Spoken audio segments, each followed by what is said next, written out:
through the repeater. But there you go. Yeah, that that handheld, the TY, the MD380. I've got 2 battery packs, and they last quite long. But I wanted to run it any time I'm back, so I got the original battery eliminator. Holy smoke, Greg! I opened it up and took a look inside. It was scary, like 4 minutes. That was it. It would work okay on low power, but as soon as I went to power, I had all kinds of interference, my own equipment. But would not want to run that in high power for long. So I gutted the thing, and I got a Ramsey kit, a switch mode power supply with voltages. So I set it at 7.5, and it shows 7.4 something, 7.42 volts. Let me buy a second. VA3VS. Yeah, 7.42 volts. And all I did was cut the leads that, connect to the actual handheld, left them inside, and connected the switch mode supply. And it works great. I never have a problem with it. I can run it in high power, and it works like gangbusters. So I made up a bracket. It's got, there's a flat part, it sits on the desk, and then it bends up and over. So is that obtuse angle? That's obtuse, isn't it? So it bends back in itself 60 degrees, and handheld clips onto that. And I've got the speaker mic that goes with it, and it clips underneath it. So it's pretty compact, and it looks pretty decent. For a 2-minute job. Nice bit of stainless steel, just bend it and that's it. And it worked out pretty good. The weight of everything on it doesn't tip back or tip forwards. So I got it right. But you maybe need to look into that. I gave Donnie a 7.5 volt power supply. I might have another one left.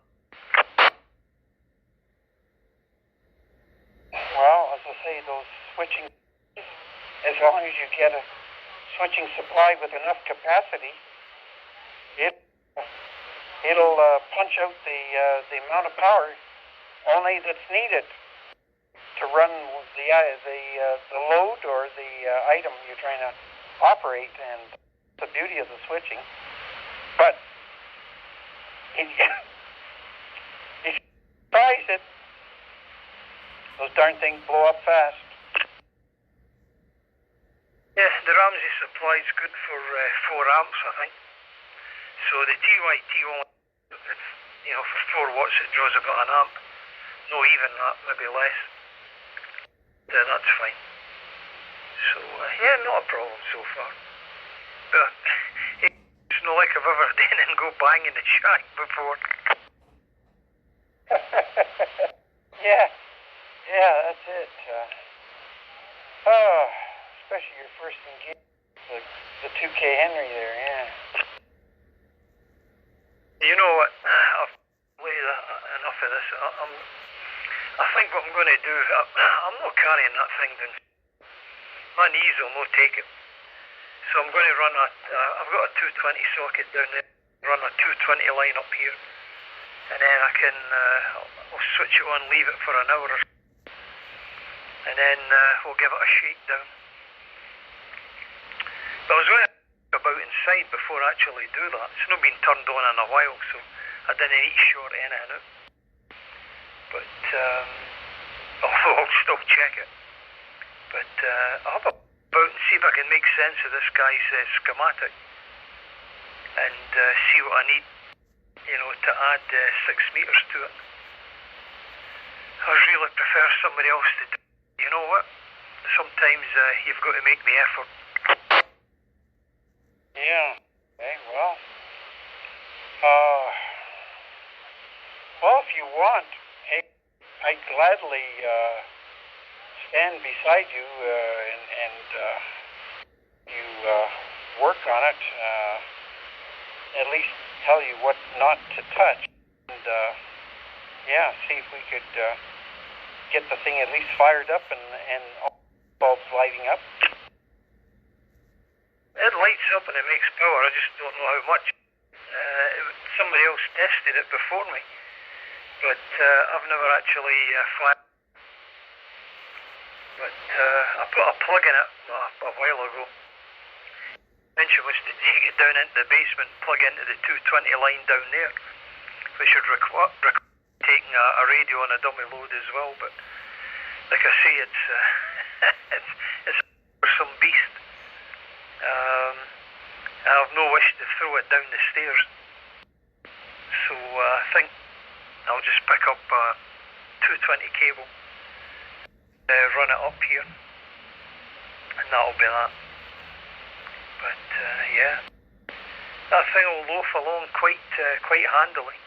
It says an exciter with at least 60 or 70 watts. It doesn't really want to get in less than that. But it said the nominal input is 125 watts. Wow.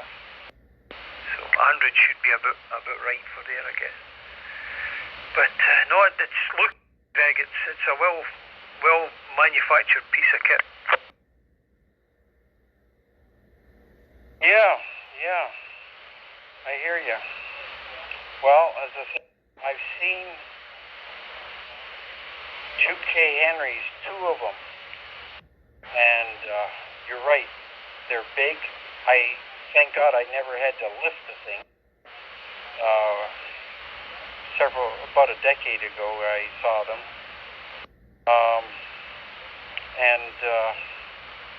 One was a VHF one, and one was a UHF one. To look at them from the outside, you couldn't tell the difference. They looked identical, except for what was inside them. And they definitely were well built. Yeah. Well, this is a modern one. It's pre-2000. It's built in the 90s. It's not like the one with the power supply that sits underneath it. It's integral. It's all built in. It's just a big box. But I guess this is one of their. I'm loath to say cheaper models, but the majority of them have two 3500Z tubes. This has only got the one tube, but it's still quite a stout piece of kit. I actually saw an 8K at Dayton one year. I think the output of that is like 6 kilowatts or something, but man, what a size!